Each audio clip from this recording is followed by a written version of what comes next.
कि कल के जीवते मेरी बढ़ाइए गो माई बिना कि कल के जीवते मेरी बढ़ाइए गो माई बिना कैसे करे जाजू राइए भाई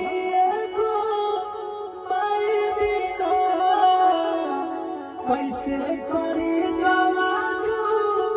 राइए भाई को माई बिना